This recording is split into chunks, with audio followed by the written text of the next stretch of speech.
Hello, bachcho. Let's see this question. This question says, which of following statements are correct? A. The electronic configuration of chromium is argon 3d54s1. Atomic number of chromium is 24. B. Magnetic quantum number may have negative values. C. In silver atom, 23 electrons may have a spin of one type and 24 of the opposite type. Atomic number of Ag is 47. D. None of these. Key concept for this question is, जब किसी atom में present orbitals में electrons fill किए जाते हैं तो अफवाह principal के अकॉर्डिंग किए जाते हैं. Filling of electrons in atomic orbitals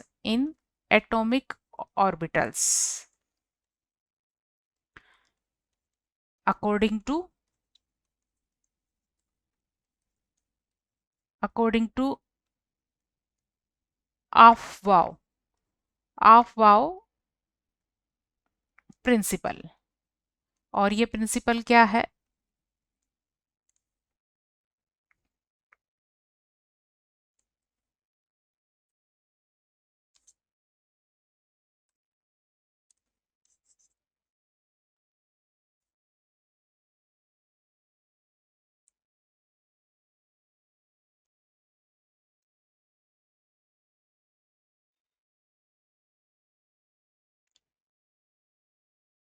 अफवाह प्रिंसिपल के अकॉर्डिंग फिल किए जाते हैं. Filling of electrons in atomic orbitals according to Aufbau principle. और ये प्रिंसिपल क्या है? इलेक्ट्रॉन हमेशा सबसे कम एनर्जी के ऑर्बिटल्स में फिल किए जाते हैं, देन हायर एनर्जी के ऑर्बिटल्स में फिल किए जाते हैं. तो हम कह सकते हैं कि electrons are filled in the increasing of their energy.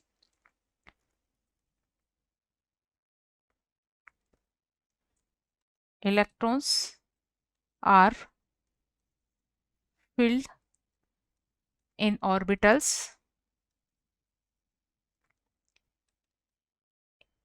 increasing order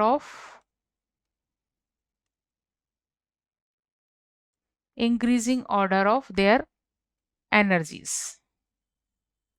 और एक ऑर्बिटल में मैक्सिमम 2 इलेक्ट्रॉन्स फिल किए जाते हैं. N orbital have maximum 2 electrons of opposite spin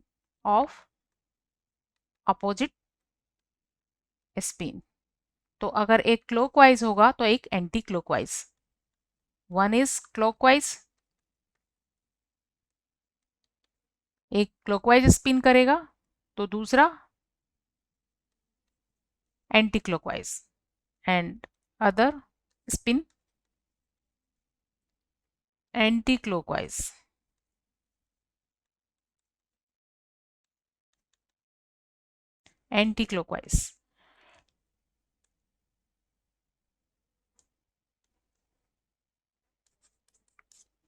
ए में क्रोमियम का इलेक्ट्रॉनिक कॉन्फ़िगरेशन दिया गया है जिसका एटॉमिक नंबर 24 है और इसका कॉन्फ़िगरेशन है आर्गन.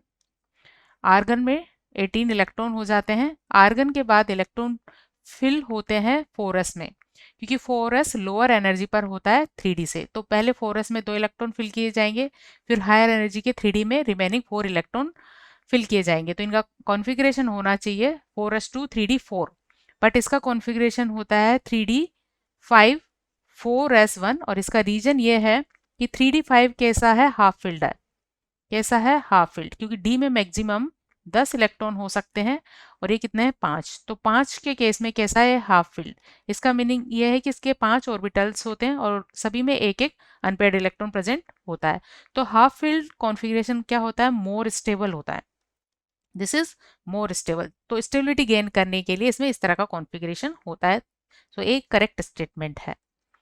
बी में द मैग्नेटिक क्वांटम नंबर को स्मॉल एम से रिप्रेजेंट करते हैं एंड इसकी जो वैल्यूज होती है वो होती है 2l प्लस 1k. और l यहाँ पर है एजीमुथल क्वांटम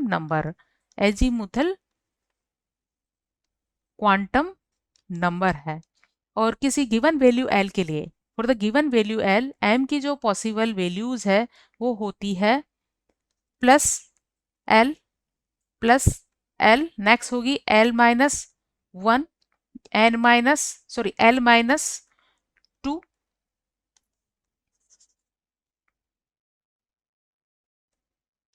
नेक्स्ट होगी एल माइनस 2 और इस तरह से 0 पर पहुंच जाएगी। देन 0 के बाद इसी तरह L L minus L minus 2, then minus L minus 1, next minus L. तो m की वैल्यू नेगेटिव में हो सकती है। सो इट इज ऑल्सो है correct statement. C is in silver atom, 47 इसका एटॉमिक नंबर है। जितना एटॉमिक नंबर होता है उतने ही प्रोटॉन और उतने ही न्यूट्रल एटम में इलेक्ट्रॉन्स होते हैं। तो सिल्वर के केस में सिल्वर 47 में इलेक्ट्रॉन्स कितने होते हैं? 47 इलेक्ट्रॉन्स होते हैं और एक ऑर्बिटल में 2 इलेक्ट्रॉन होते हैं और ये इलेक्ट्रॉन अपोजिट स्पिन के होते हैं। तो इनमें से 23 इलेक्ट्रॉन्स का स्पिन एक टाइप का होगा एंड रिमेनिंग 24 इलेक्ट्रॉन का स्पिन इसके अपोजिट होगा।